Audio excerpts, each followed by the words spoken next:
Ladies and gentlemen, what's going on? Once again, I'm Nev from Nev's Tech Bits. Lots been going on down in the States with the George Floyd riots. Now, when I say riots, I want to separate those from the George Floyd protests because only about 7% of the protests devolve into riots. And of course, you get closer to Oregon and Seattle, things are going to get crazy. But anyways, I got some good news about this particular situation. Apple gave the FBI access to the iCloud account of a protester accused of setting a police car on fire. No, multiples cars on fire. I do believe that this is one of the ones that was set on fire by this individual. This kind of comes around the same time. Apple granted FBI the access to the iCloud account of a protester accused of setting police cars on fire in Seattle this summer, according to court document. Once it had access to the protester's account, FBI found screenshots and Instagram posts promoting the protests. So the funny thing here is that I bet the protesters were rolling up thinking that if they brought their Apple phones with them that nothing could happen with it. They didn't have to unlock them and Apple wouldn't give over the information. And that information definitely is true. Apple won't unlock these phones, but they will hand over iCloud data. iCloud data is not encrypted.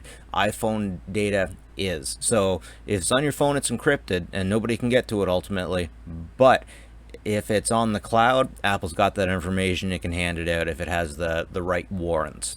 A screenshot of the recipe for a Molotov cocktail and videos of a green glass bottle in an unzipped backpack. It's routine for Apple to comply with court-issued search warrants, but the cooperative contrast of with the Attorney General, blah blah, previously complaints about Apple has hindered investigation by refusing to help unlock suspect's iPhone. So of course, we had a time a long time ago when Apple just completely refused to unlock and decrypt a cell phone. But the thing is that if Apple had unlocked that encryption on one phone, then everyone would have access to it.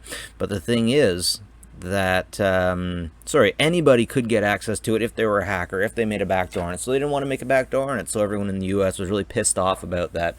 But the thing is that the information on the cloud is not encrypted, and Apple will absolutely give that away anytime.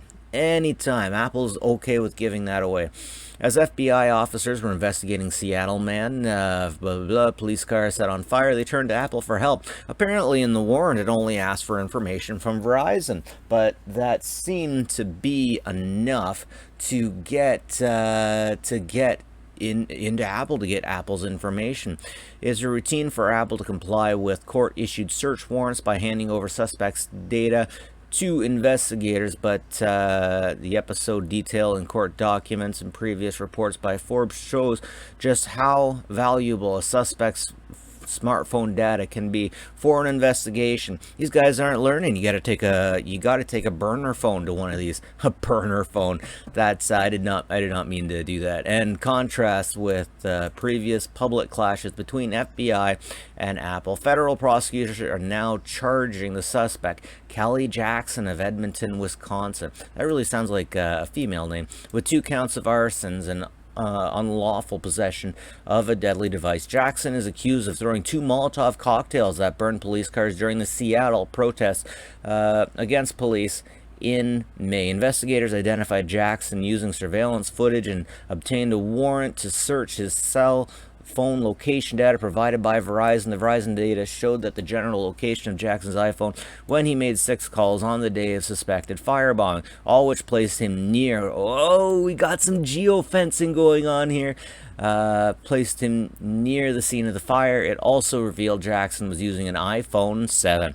FBI, how do these protesters manage to get better phones than I got? FBI officers then turned to Apple for information about Jackson's iCloud account. Apple disclosed the name, email, phone number, and residential address associated with Jackson's account, then subsequently granted FBI access to the contents of Jackson's account in response to court ordered search warrant. So they got all their information. Once it had access to iCloud account, the FBI found screenshots of an Instagram post promoting the protests, yada yada. We've been through that already. I love it when articles repeat themselves. The court document shows how revealing a suspect's smartphone can, yeah.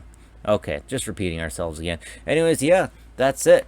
Good guys win, bad guys lose, and as always, England prevails, right?